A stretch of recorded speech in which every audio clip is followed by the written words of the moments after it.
Next on BYUSN, 3 big games on Saturday for the Cougars. How many wins are we expecting? Plus, Kalani Sitake gives another update on BYU quarterback Jaron Hall's status for Saturday's bowl game. Is he going to play? We'll see. Welcome to BYU Sports Nation, presented by the BYU Store, official outfitter of BYU fans everywhere. It is Thursday, December 15th. I am Jarom Jordan in the land of the snow, and Spencer Linton is live from the land of enchantment at the New Mexico Bowl, where BYU is going to take on SMU. Of course, we love Albuquerque because of all the history there with the Lobos. But hey, Breaking Bad and Better Call Saul, you've already been on those tours. Are you going to go again? Yeah, perhaps we might make our way around the neighborhoods and check out a few sites. Saul, good, man. And by the way, Jarom, Walter White says hello. He mentioned something about bringing a pizza home for dinner tonight. Yeah, so just throw it on the roof for that. Yeah, just chuck it right up there. Absolutely. Hey, pizza or not, we are breaking good today on the show, Jarom. I know, terrible. Boo. But we are going to discuss who needs a win more on Saturday. Is it BYU football or BYU men's basketball? Both could certainly use them. And how many wins do we expect in what is becoming a very challenging Saturday for men's basketball and women's basketball, not to mention BYU football against SMU? Plus, the voice of the Mustangs, Rich Phillips, joins the show today. How he thinks SMU matches up against BYU's defense and where BYU might just have a significant advantage against the Mustangs. Plus, we set our fantasy basketball lineups for the weekend. But first, bring on today's BYU Sports Nation headlines. BYU arrived in New Mexico yesterday. Upon arrival, Kalani Sitake gave an update on the playing status of Jaron Hall. The closer we get to the game, it's going to be a hard for me to say yes to that one. So I don't know if it's if we thought on Monday when I talked to you guys in the press conference, I thought that there would be a chance, but I don't know if what A-Rod said to you guys yesterday, but it's looking more like not close to performing. That video courtesy of KSL Sports. Pre-game Saturday, 5:30 Eastern on BYUtv and BYU Radio. More football news as BYU junior wide receiver Braden Cosper has recently announced that he is going to step away from football altogether after the bowl game due to physical and mental challenges. Cosper played in 25 games at BYU to this point, recorded career highs with 4 catches and 58 receiving yards, along with his first career touchdown catch in BYU's win over Wyoming early this season. Jake Oldroyd has also mentioned that this will be his last game, so a few of those guys. And it's a weird deal, right, with COVID and extra years and whatnot. We're not sure who's done academically and done mentally, physically with the game. Now we know with Cosper and Oldroyd. Men's basketball fresh off a win versus Creighton Saturday. Hosts Division II foe Western Oregon tonight at the Marriott Center. Pre-game at 8 Eastern on BYUtv and BYU Radio. All-Pro Fred Warner and the red-hot San Francisco 49ers visit the Seattle Seahawks. Let's go, Hawks! At Lumen Field. Thursday night football in primetime, 8:15 p.m. Eastern kickoff. Hoping to make Brock Purdy Mr. Irrelevant for a second time. BYU swimmers Jose Dominguez and Javier Nicolas continue competition in the FINA World Swimming Championships in Australia. He ain't taking finals in Provo. He's in Australia. Dominguez competing for the Dominican Republic. Yesterday in the 100 breaststroke took 38th. In the 4x50 medley relay took 20th. Nicholas placed 23rd in the 100 medley, 21st in the mixed 4x50 relay, competing for Peru. Both swimmers continue competition through the weekend. Good luck, guys. All rise and shout. It's time for What's Trending.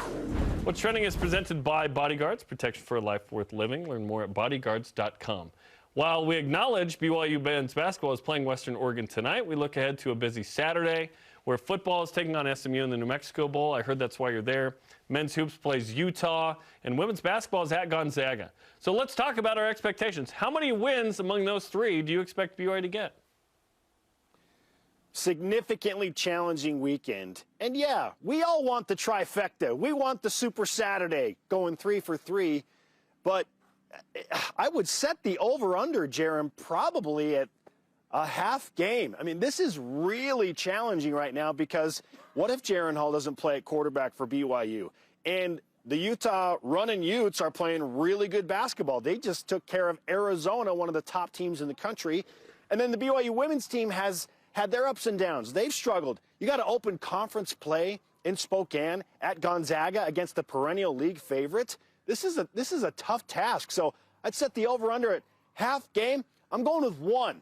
I feel like one BYU team will figure it out, and most likely, I think it's here at University Stadium in New Mexico, because BYU will have the ability, I believe, to run the ball against a depleted SMU run defense. And if they can just chew some clock and have long sustained drives and keep the ball out of Tanner Mordecai, SMU's quarterback, and that offense, their hands collectively, BYU's got a shot down here in the New Mexico Bowl. So I'm going to go with 1 on Saturday. We all want the trifecta, but 1 feels like it's going to happen.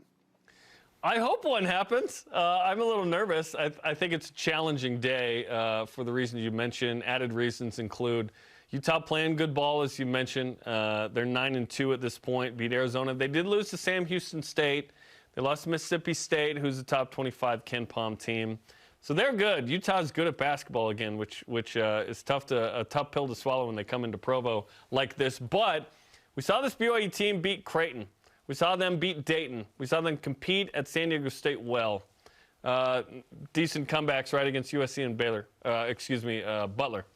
Perhaps men's basketball at home, rejuvenated by a win against Creighton, is the most likely to me. I feel like it's more likely than football. Football, I am concerned because of the reasons we've outlined this week, which include, obviously, Jaron Hall, more light being shed a moment ago, as we mentioned from Kalani Sitake.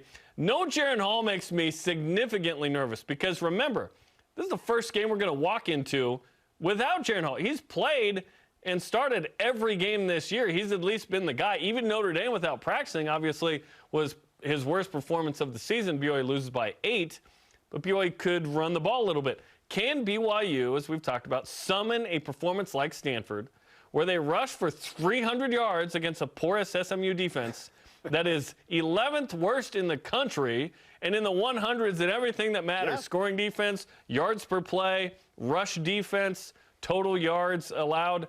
That's it. BYU women's basketball at Gonzaga, that is a tough one. Cougars 4-6, Gonzaga 9-2. Certainly, BYU's gone up there and won before, but it has required some of BYU's best teams to do so. Hopefully, the women can figure that out. But I think men's hoops has the best shot coming off of Creighton, going up against a team that at home BYU can compete with and or beat. SMU makes me nervous. But SMU hasn't won a bowl game since 2012. It's been a minute. And defensively, they're porous. Yes, their offense is top 3 in yards and points and pass yards in SMU history. This is one of the best offenses they've ever had. But it's the BYU defense. It's the lack of a coaching staff there, the continuity there. Perhaps they summon something, and that's the hope. But it's certainly a massive Saturday for all 3. Now, to add to your argument that it might be BYU men's basketball, weirdly, Craig Smith, Utah's head coach, he's a really good coach. He could never figure out BYU when he was at Utah State, and obviously hasn't figured out BYU while he's been at Utah. So Craig Smith has a little bit of a mental block for whatever reason, taking on BYU men's hoops. But again, different Utah team. I just think that's a lot to ask. BYU lost to Utah Valley and South Dakota in home scenarios. I know. So are we looking and thinking, it's been a whole week, Spencer. I don't know what you're talking about. Maybe BYU can do this? It's been a whole 8 days since UV. I flushed that one down the toilet, bro. I want the trifecta. But yeah, Craig Smith has not beaten BYU, and he's a great coach. Weird. But is Chris Burgess the difference maker, leaving BYU and going to Utah to help Craig Smith get over that hump? Maybe that's the case. Brendan Carlson's playing really well. 7-footer for Utah. Chris Burgess is coaching him up really well. Chris is a good coach. We like Chris a lot. Even though he disappointed 12 million Mormons or whatever Roger Reed said. But, yeah, whatever. That's over. But it's a funny story. Okay, it's an interesting situation. with Saturday. Would you take right now, if I'm like, okay, BYU gets one win of those three, would you take that or you play it out? Oh, man. I'd take one win. I would take one. Do I get to pick which win it is, Jarom? No, you don't know which one it is. You just get a win. Yeah, I would take that scenario. Yeah, absolutely, because all three teams in their respective rights are facing huge challenges. And I feel like BYU football, Cade Fennegan, I said it earlier this week, he's going to surprise some people. He's off the radar. SMU's thinking, who's this dude? Yeah, he's from Dallas, whatever. Like, we got this in the bag. We're going to break the bowl game curse. We're going to win a bowl game for the first time in 10 years. It's going to be awesome. But SMU is without their nose tackle. Their run defense is already bad. They're playing without their best receiver and another key receiver, and they're down an offensive tackle. BYU just maybe can string together a ground and pound effort here and get some things done. BYU's offensive line should dominate SMU up front if what we are hearing is true, and the stats would prove that SMU is not good. Why are they all of a sudden going to be good on defense come bowl game on Saturday? Like, they have shown us who they are. So I guess that's why I lean that direction, as I feel BYU will be able to run the ball. So if I got to, like, roll the dice on a team, strangely, I feel like with BYU's running backs healthy, 3 of them anyway, and the offensive line, just hand it off, and then simple passes from Cade Fennegan to Puka Nacua and some other key targets, Chase Roberts. Just see what happens. I hope it's not a shootout, though, Jarom, because if it does become a shootout, then I'm significantly worried about BYU. No, it's hard to be like, hey, Cade Fennegan, first start, if that's the case. Sounds like that's going to be the case. And who knows? Maybe we'll see some Sol-J Maiava-Peters, Nick Phillips. Who knows? But Cade seems like he's the guy.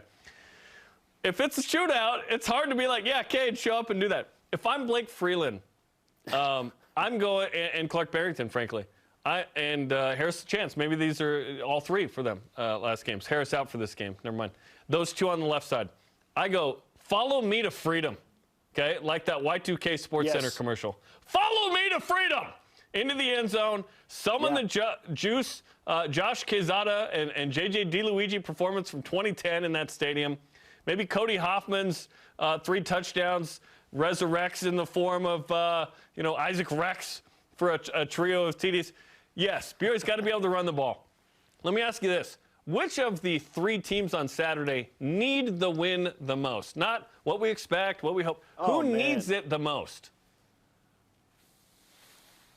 Gosh, I feel like it needs to be BYU men's basketball. I feel like it's the biggest rivalry scenario. They're home. I just pointed out, like, the inexplicable semi-home loss to South Dakota in Salt Lake City, and then a straight-up home loss for a second year in a row against Utah Valley. BYU men's basketball needs a win the most, and what a way to do it against a really good Utah team in Provo. Protect your home court. Because BYU women's basketball is playing on the road, and they're 4-6, and they're rebuilding, nobody's expecting, like, if BYU loses to Gonzaga, which is what is expected, no, whatever. That's what we are all anticipating is going to happen, maybe outside of the team. That's fine. They'll be okay if they lose that game. Even if BYU football loses down here, whatever. We talked about it early this week. They'll flush it away onto the Big 12. Oh, the Big 12. New coaches, recruiting, yeah. Quarterback coming in, big-time guy, we think, through the transfer portal at some point if Jaron goes. Like, there's so much off-season hype and juice with the transfer portal and going to the Big 12 and the Big 12 schedule. If BYU loses this game, whatever, 7-6, on to the Power 5. BYU men's basketball, however, if they lose at home to Utah, now we're talking about 3 straight home losses. And then things get super weird. And BYU doesn't lose at home.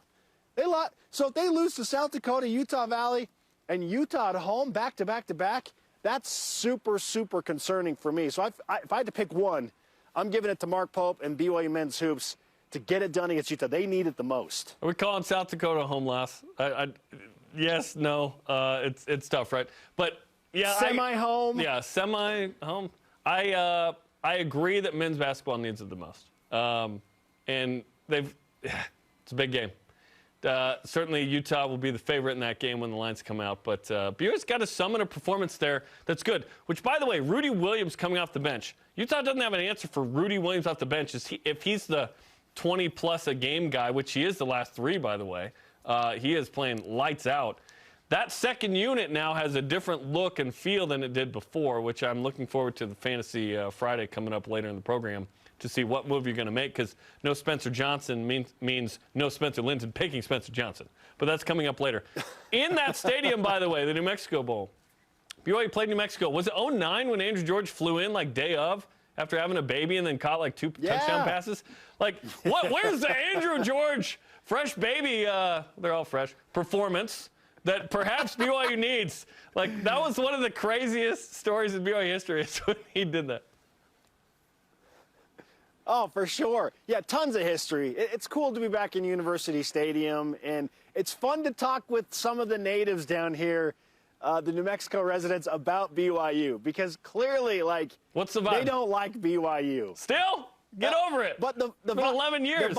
The vibe is, well, BYU's here, and we know BYU. So, I mean, I talked to my guy Martin at the hotel last night, and he's like, I typically hate BYU, but because they're not in New Mexico's conference anymore, and they're here in our stadium, and we have a history with them, and I don't know much about SMU, I'm actually rooting for the Cougars this weekend. There you go, Martin. So I was like, Martin, welcome, my friend. We got Martin. To BYU Sports Nation. Here's a swag box. Let's go, Martin. Gary, let's hear from you and Voice of the Nation. Our question of the day: how many wins do you expect on Saturday among those 3? Football versus SMU, men's basketball versus that team up north, and women's basketball versus Gonzaga. Weigh in on Twitter, Facebook, and Instagram. Adam Andresen on Twitter. 2 at most. Men's basketball could easily Jekyll their way into another heart-stopping win, even though the Utes are good. Football might be okay despite their missing pieces, because SMU isn't exactly coming in, says tact, okay? But despite how good Lauren Gustin is, women's basketball in general still hasn't found an offensive identity. Tough against the top 25 Gonzaga squad on the road. They fell out of the top 25 after losing to number 2 Stanford on the road, but still, right in the mix there. Continue to weigh in on Twitter, Facebook, and the Gram. If you miss any of this week's episodes, speaking of BYU Sports Nation, or Greg Wrubell's conversation with Coach Pope and Gideon George on BYU basketball with Mark Pope, you can always find it on demand, BYUSN.com. Yeah, dear Evan Hansen said it. You will be found on BYUSN.com.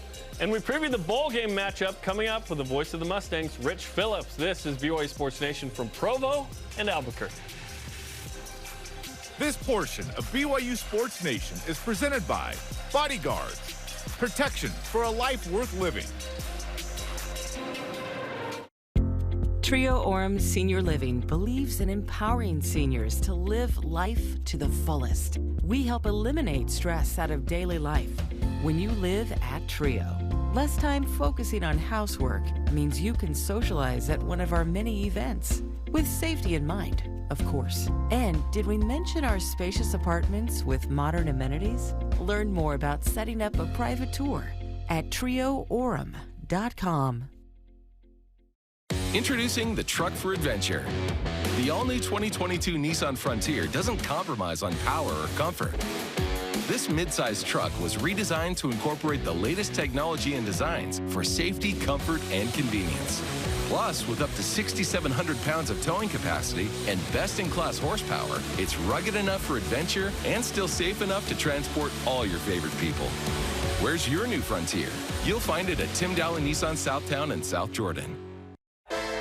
If you're looking to build your brand awareness and increase market share as BYU moves into the Big 12, this is the place, BYU Athletics. We can provide the tools you need to make sure your company is seen and heard. BYU Athletics is where you can align your products and services with loyal fans that cheer for our Cougars. And they can also help your business win. Learn more about what a partnership with BYU Athletics and your company will look like. After all, this is the place. Email sponsorship at byu.edu today. You see it. Can you feel it? It's the new BYU Sports Nation game day on BYUtv. First, catch the pregame with cool hosts, great guests, and a look into the heart of BYU football. Then, it's game time. Great matchups, great moments, and back to BYUtv for the postgame. Break it down, gather takes, learn from mistakes. The BYU Sports Nation Game Day on BYU TV. Tune in, join in.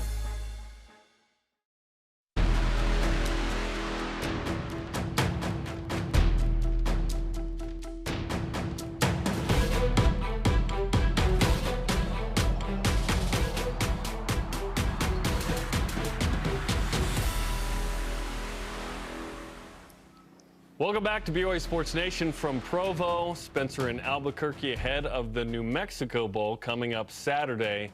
It's going to be a fun one between SMU and BYU. And to get to know the Mustangs better, let's bring in the play-by-play, the voice of the SMU Mustangs, Rich Phillips, here on BYU Sports Nation. Rich, great to have you on the program. Hey, thanks for having me, guys. Glad to be on with you. Well, it's going to be a fun matchup. We're excited about it. When we heard SMU was the opponent, we were excited, and certainly should be a fun one. We thought perhaps we might have a shootout, but we'll see if Jaron Hall plays. Sounds like he may not. But what are you expecting, and what do you like in this matchup? Still expect there to be a lot of offense, regardless of who's in at quarterback and who's in. You know, we know wide receiver Rasheed Rice is out for SMU in this game on Saturday, but SMU's defense hasn't done a lot of stopping teams this year either. So I suspect maybe the attack is different from BYU, but I still suspect there to be a lot of points scored in this game. Now, Rich, Tanner Mordecai has been awesome. He's thrown for 31 touchdowns this year, only 9 interceptions, but he won't have his favorite target. So how much of an impact does Rasheed Rice not playing have on the SMU offense?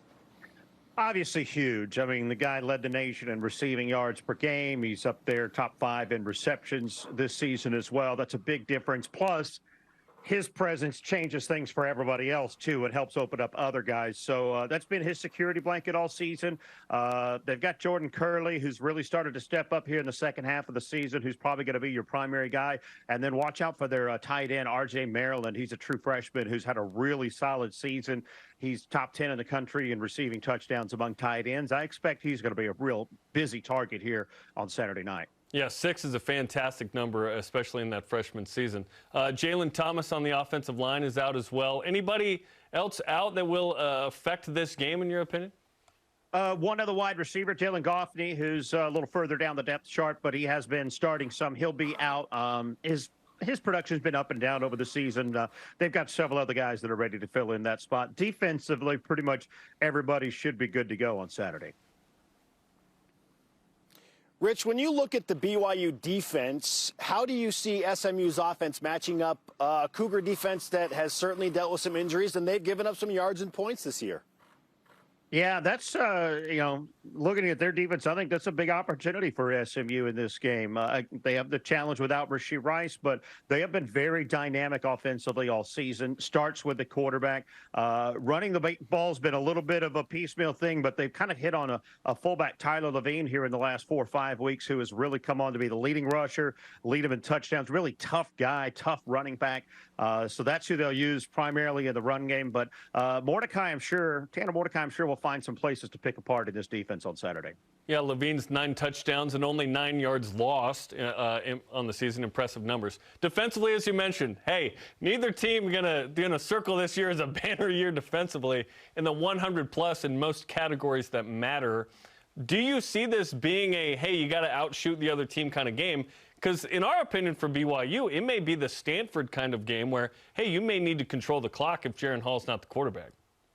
Yeah, I know they certainly will look to run the ball a lot more, but SMU's games this year have been who's going to get that last score and maybe that 1 or 2 stops. I mean, they gave up 63 in a game this year and won 77-63 over Houston. Oddly enough, they won because of what their defense did. They had 3 interceptions, and it was the 3 stops, including the last play of the game, basically. And last game they played here in the regular season against Memphis, again, kind of a shootout, 34-31, I think was the final, but it was an interception in the last minute of the game that sealed the game for SMU. So while their defense gives up a ton, they have had several moments where they've come up with that big play or that big turnover to finish things off.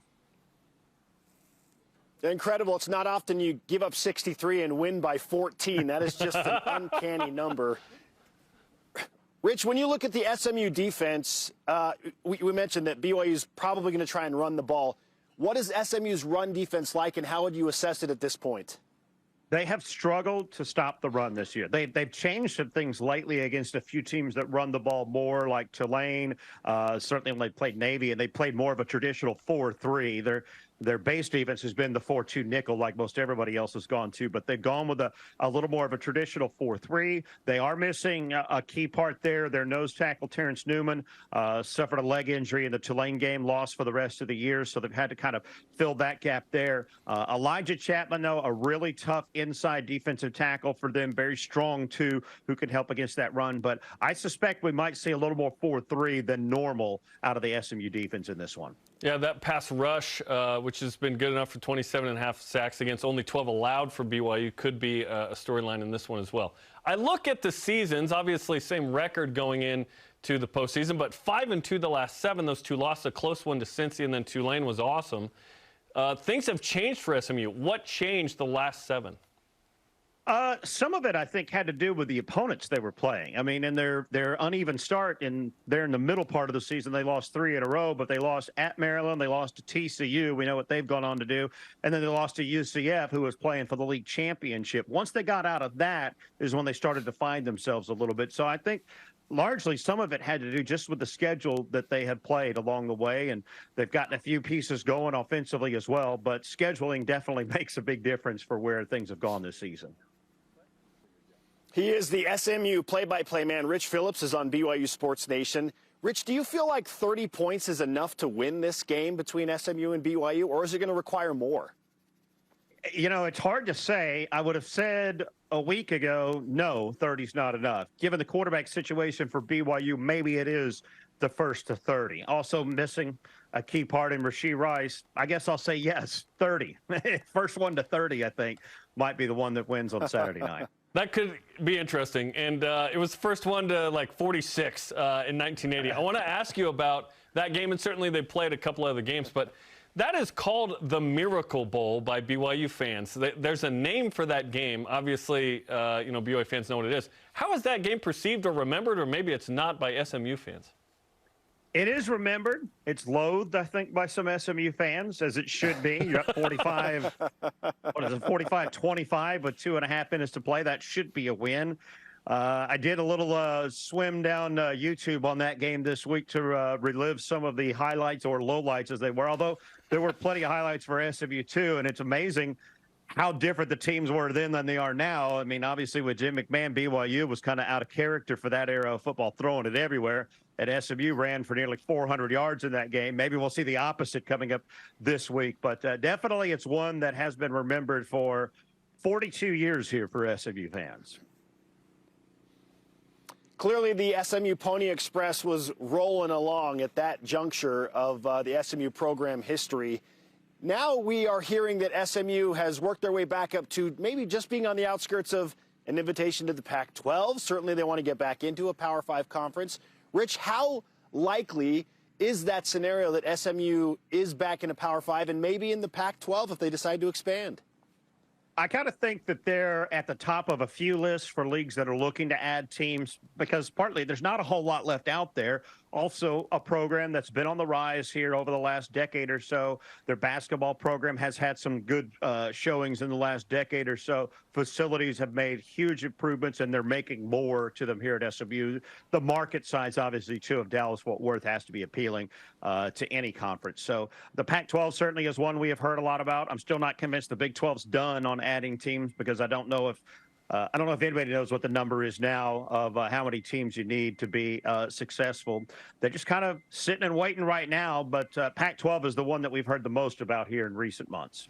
And certainly, Brett Yormark saying we're open for business. Hey, that means more teams are coming at some point, you'd think. I did want to ask you about Cade Fennegan, a guy that we're getting to know better. Boise State transfer, perhaps the starter coming up Saturday. He went to Woodrow Wilson High School. That's 11 minutes from SMU's campus. What's the dynamic of that high school in the area? And he had great success there.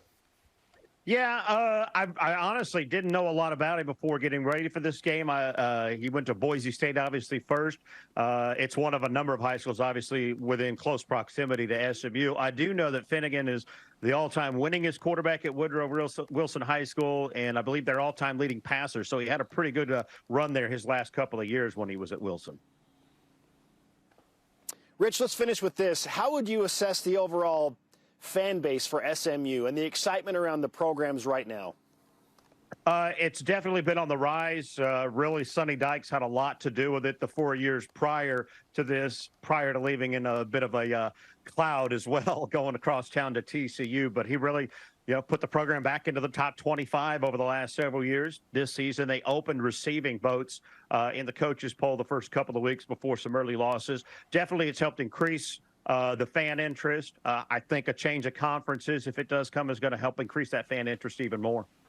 Well, Rich, we appreciate the insight and the time. We look forward to a fun game. Perhaps a shootout, perhaps not. Perhaps 1980, perhaps not. Rich, thanks for the time. Hey, thanks a lot, guys. Rich Phillips, SMU play-by-play, joining us here on BYU Sports Nation. Good stuff. They certainly remember it as well, but not with the same feelings that we have, Spence. Yeah, again, you said we call it the Miracle Bowl because it is miraculous, and we were joking this morning. What do they call it? Do they call it the holiday horror? It has to be something like that, right? They call it the who cares? That was a long time ago bowl. Yeah, nobody remembers that game in 1980. All right, Jarom, coming up tonight, BYU basketball back to work hosting Western Oregon in the Marriott Center. Coverage begins with BYU Sports Nation Game Day, 8 Eastern, live on BYUtv. And hey, would we be cool if the jersey helmet and combo for the bowl game is the same one from the Notre Dame game? We'll tell you why we think this. This is BYU Sports Nation. BYU Sports Nation is presented by the BYU Store, official outfitter of BYU fans everywhere.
Here's the thing about BYU Sports Nation. It's a banner that unites fans all over the world. BYUtv and BYU Radio are all about bringing your family events and games live. On air, online, and on the free apps. It's the next best thing to being there, connecting your fandom with others across BYU Sports Nation. Download the apps and get exclusive access to analysis and interviews with players and coaches. BYUtv and BYU Radio, the place for all things Cougar sports. Tune in, join it. This is BYU Sports Nation. To interact with the show at any point, get great content throughout the day. Follow us on our social media platforms, YouTube, Facebook, Twitter, Instagram, and TikTok. He is Spencer in Albuquerque. I am Jarom in Provo. Let's whip it. Cougar Whip Round is presented by Maersk, your e-commerce logistics shipping partner. Jarom, Bill Connolly, our friend, ESPN Plus, the SP Plus projections. He works for ESPN as well. Great guy. He predicts BYU and SMU to be the highest scoring bowl game this season. Will that hold if and when Jaron Hall doesn't play quarterback for BYU? No, I just don't see how BYU is going to get to the 40s in this game if Jaron Hall's not there. Certainly, BYU can rush the ball effectively, and they've rushed for 4 touchdowns exactly in the last 3 bowl games, by the way. Game day guarantee coming up tomorrow. Yeah, if BYU can run the ball, maybe they get into the 30s, but will BYU hold SMU under 35? It's going to take at least 30 to win the game for sure. The over-under started at 72 total points. It's now down to around 64. Yeah. News is leaking out that Jaron Hall's not going to play. 64 feels like a pretty fair number at this point if Jaron Hall doesn't play. It's not going to be the highest scoring game of the bowl season for sure. I'd still take the over on 64, even without Jaron Hall. Yesterday, a display showed BYU's black jerseys with the navy black meld helmet used from the Notre Dame game. If the Cougars don this combo again, you cool with that? Absolutely. It was so sharp in Las Vegas. And I'm not a huge believer in uniform combo translates to whether or not BYU wins or loses the game. There have been so many, false curses placed on uniform combos. It was the all whites, 10 to 15 years ago. Now it's Navy. Come on. No. BYU lost to Notre Dame and those kids, but they're awesome. Bring them back. Bring back those helmets. I'm all for it. I've inquired about the uniform as to whether this is actually the uniform that's going to be used. I was told, quote, "You won't be disappointed." So we'll see what it is. Oh. I'm excited. I don't know if it's something new or different, but Josh Hewitt and the gang apparently drumming up something nice. Yeah, he's already swagged out all the guys. They got brand new white 270s and nice sweats. Oh, I want the white 270s for Christmas. Grab me a pair, size 11 and a half. So clean. 11 and a half. So clean for sure. Big Game Boomer has certainly been impressed with BYU in a number of regards. He debuted on the show earlier this season. He has ranked The Rock as the number 4 overall student section this season. Did The Rock merit this high of a ranking this season, Jarom? The Rock merits number 1 every year. I love The Rock. Certainly in September, they were unbelievable. Once it started to get a little weird for BYU, then it wasn't quite the same. In November, in terms of numbers, it's the same. But they did a nice showing Saturday, women's hoops against Utah. I thought that was good. Certainly it can always be better, but no, I think BYU deserves this. Fantastic student section. Absolutely, they merit this. They're year in and year out top 5 student section in the country. So just go ahead and bookmark it for the rest of forever. The Rock will be in the top 5. Really strong showing. Google Chrome bookmarks. Upon arrival to New Mexico, yes. BYU football was welcomed by a mariachi band on the runway. What song do you think they were playing? I believe it was Toto by Africa, Jarom. Nice. Yes, I've been told it was Toto by Africa. Or maybe Yep, yes. Welcome to the jungle? I don't know. I hope it was the traditional song. I love mariachis. I'm like one of the only grandkids and aunts and uncles in my family that didn't have mariachis at my wedding. I should have. But yeah. Hey, my homies grew up in the Mormon colonies. We love mariachis. They're great. Hey, just do one of those, like when you have your 20-year anniversary with your beautiful wife, Whitney. Do it on the beach in Mexico and have the mariachi band serenade you in. All good. Over-under is 19 and a half on the marriage, so hopefully we get there. Yeah. The World Cup matchup final is set, Jarom. Argentina and France. Who you got? Is it Messi and Argentina or Mbappe and France? As a 2-year Brazilian, it's hard for me to root for Argentina, but no, going for Messi and Argentina. I just think it's a really cool storyline for the greatest player ever. Pelé didn't have to play in the Champions League or, at high-level soccer. He played for Santos and for the Cosmos, essentially. He didn't have to go through what Lionel Messi has, and he's won at the highest level everywhere but the World Cup. Certainly going for Messi Sunday. Yeah, I'm pulling for Messi. The GOAT needs the World Cup title. He's done everything else. He means literally the world to the game of soccer. So, yeah, I'm all in on Team Argentina. And France won last time. They won last time. They've done their thing. France has won. Come on. Yeah, come on. It's time for Argentina. You got yours. You held up the trophy there. Which, by the way, if that thing goes into extras, I'm going to be late for church. Just telling my bishop right now. Per College Basketball Reference on Twitter this year, Caleb Lohner was the most viewed men's basketball player in the state of Utah. This isn't current players. This is all time of players from people in Utah searching right on their website. Maybe even more surprisingly, also in Vermont. Did we underestimate how popular Caleb Lohner was? Jarom, I think that they mistook Caleb Lohner for Jimmer Fredette. I think this is a clerical error. Van Horn. It clearly is Jimmer Fredette in the state of Utah and Vermont, for that matter. Didn't you cover a game against Vermont when Jimmer played in upstate New York? I saw the Catamounts play against the Cougars in Glens Falls in the year of our Lord 2010. It was cold in there. And it was the weirdest game I've ever been to. I love Caleb. I've said this on the show before, but in that game, the fans were only rooting for Jimmer. So if anybody but Jimmer made a basket, it was just like, but when Jimmer made it, it was like, yay. It was super weird. No, the answer is clearly Jimmer Fredette. I love Caleb Lohner. He's great, but somebody messed up along the way with a clerical error. They meant to write Jimmer Fredette. You done messed up. Tonight, San Diego women's volleyball, Jarom, plays Texas in the national semifinals. Wow. Are you rooting for the Toreros and pulling the West Coast Conference card? Yeah, I am. I have no vitriol with San Diego. You know, it's not like St. Mary's or Utah or whatever. Yeah, I'm going for the Toreros. Let's go. Let's get it done. Yeah, the Toreros went to the transfer portal hard the past couple of seasons, and it has paid off in a huge way. I kind of hate it because they became so good all of a sudden, but you know what?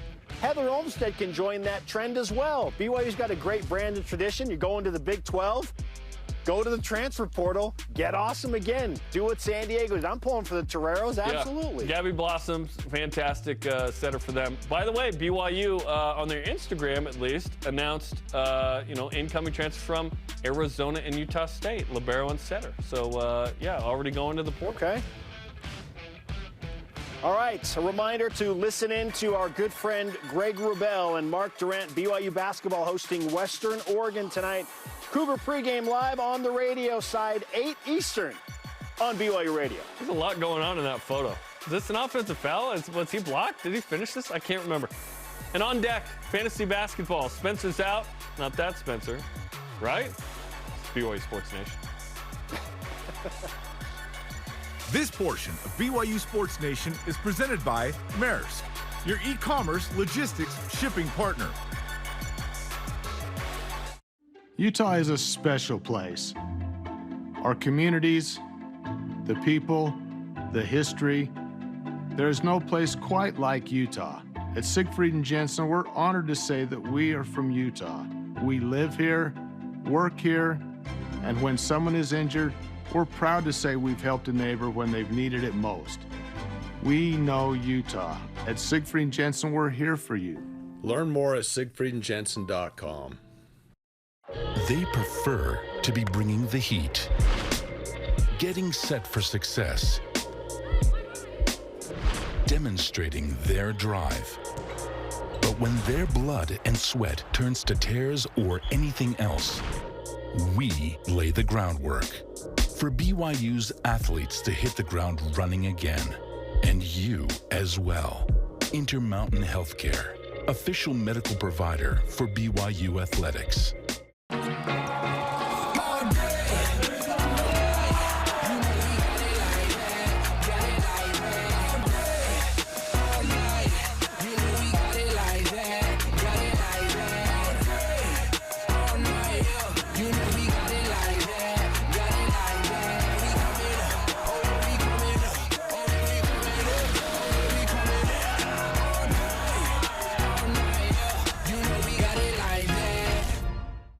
You see it?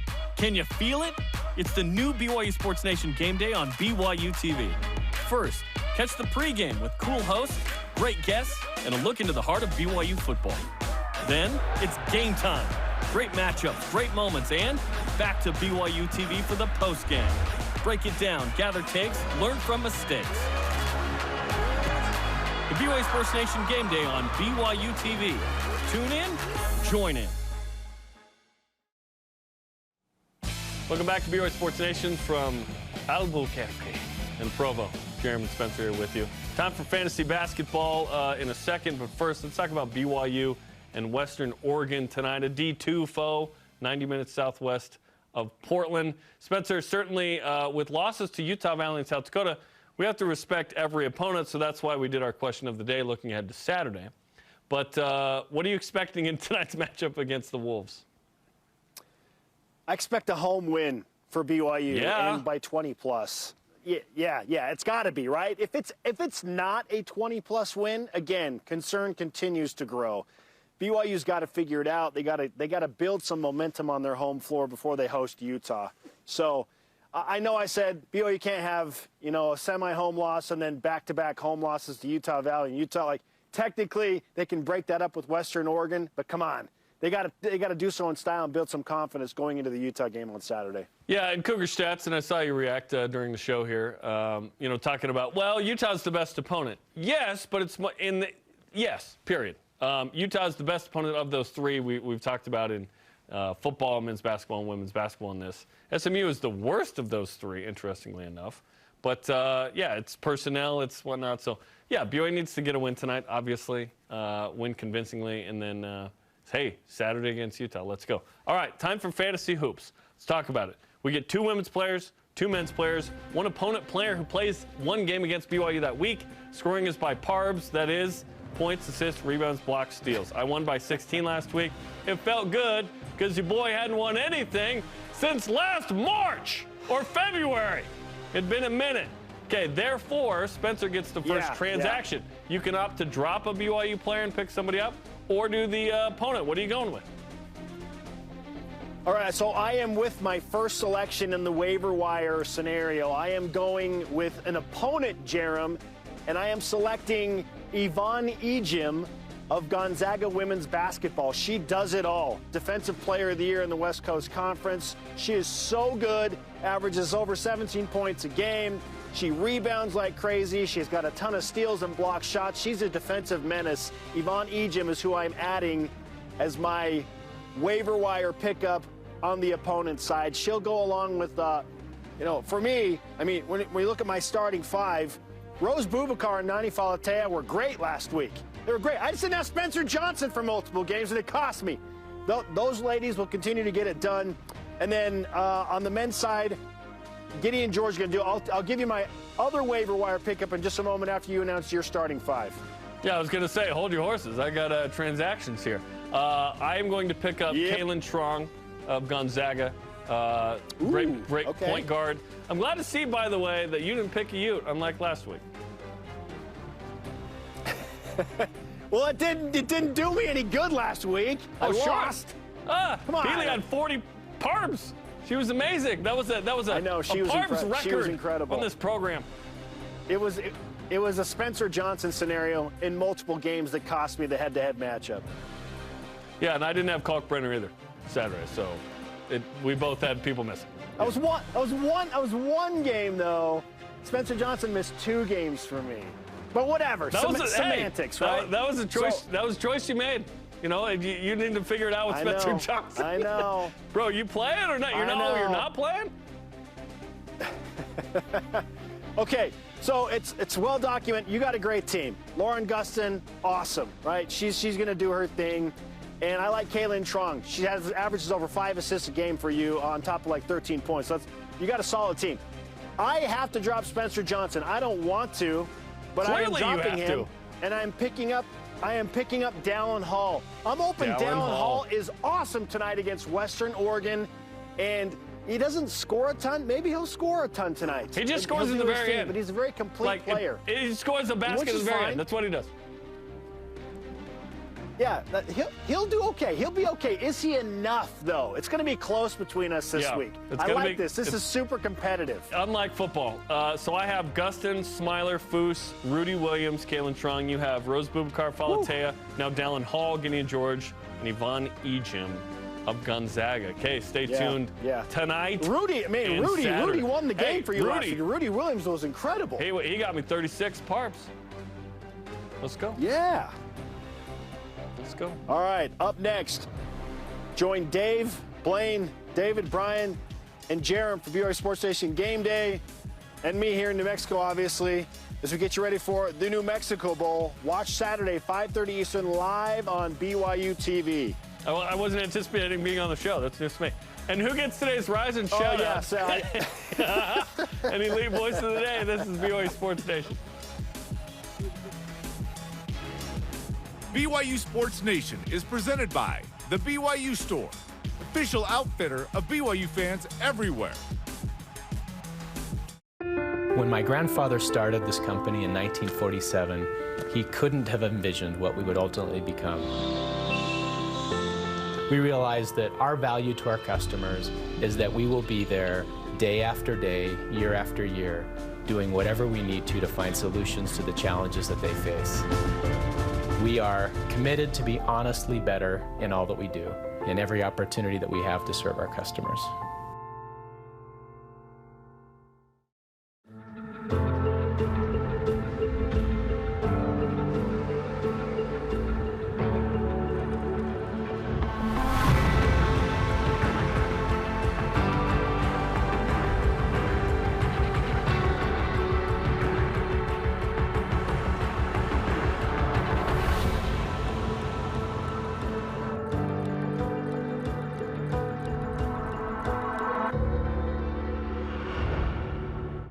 Mark? Some of my favorite moments are hearing from the family room just a chorus of laughter. Twas your mother's. BYUtv has been an escape and a refuge for me. We forgot about random acts. We love that one. Today we wanted to do something nice for you. I see that change on him after that show. It just brightened everybody's day. I can do this. I want to live my life in a way that show showed me. You see it? Can you feel it? It's the new BYU Sports Nation Game Day on BYUtv. First, catch the pregame with cool hosts, great guests, and a look into the heart of BYU football. Then, it's game time. Great matchups, great moments, and back to BYUtv for the postgame. Break it down, gather takes, learn from mistakes. The BYU Sports Nation Game Day on BYUtv. Tune in, join in. This portion of BYU Sports Nation is presented by Mountain America, the official credit union of BYU Athletics. BYU Sports Nation is always on demand. Download the free BYU TV and BYU radio apps or listen to the podcast, subscribe, rate, and review. And Jarom, I'd just like to point out, when we went to break, I said that you were going to be part of the show on Saturday, and you are. You're doing some pregame stuff for us. That's right. Previewing BYU-Utah basketball, you're recapping highlights. You're on the show, so you need to clear your schedule and get involved, bro. I guess I'll have to show up to work on Saturday. Yeah, that's right. At BYU Tracker tweeted, breaking, sources have confirmed to me that BYU football will wear the All Blacks in the New Mexico Bowl that were worn against Notre Dame. Yes, so we'll see if that is indeed the case. Certainly we trust at BYU Tracker, who has literally one job. So there you go. Not officially affiliated with the team or whatnot. Okay, our question of the day. How many wins do you expect on Saturday? We got football versus SMU in Nuevo Mexico. At what point is it not new anymore? How many hundreds of years? That's just a question I have. We have men's basketball versus Utah. We have women's hoops at Gonzaga. At rkangle92 on Twitter. I love my Cougars, but 0 wins this Saturday. Fandom is not dependent on wins, plus lowered expectations may result in some surprises. The lowest expectation at this point, and whether we've liked it or not, we've set that this week, is football. Because with no Jaren Hall, it's just different. Men's hoops playing the best opponent in Utah, and women's hoops at Gonzaga, traditionally a very tough place to play. I want to say BYU's won there once, maybe twice, all time. It's a tough place to go and win. Jarom, don't we all remember what Aaron Roderick, as the offensive coordinator, does with third-string quarterbacks? He wins. He wins. Let's go. He beats Boise State. If it's Cade Fennigan, he's got a third-string quarterback. He's literally got a Boise State quarterback. Jacob Conover was the third-string quarterback at Utah State last year when Baylor Romney had to go out as a backup. Tyler Algier was essentially playing quarterback in that game. Algier. Come on, man. Aaron Roderick, when he has a third-string quarterback, he wins. It's all good, man. He creates magic. What was different in that situation was BYU had what's called a defensive coordinator at the time. Right now, certainly limited. But the head ball coach, Kalani, is on that side. Don't know if you knew this, but he had, what, 9-10 seasons as the DC at that school up north. So, yeah, hey, I would love, listen, if BYU goes 3-0, you'll shave your head. Like, it's going to be that kind of day. At the Casual Hippie on Twitter. Expect 0. Women's basketball rebuilding around a new coach. Men's basketball also rebuilding with massive roster changes. Football's a skeleton crew of healthy players and coaches. If we can manage 1 or 2, it'd be great. Either way, it's great to be a Cougar.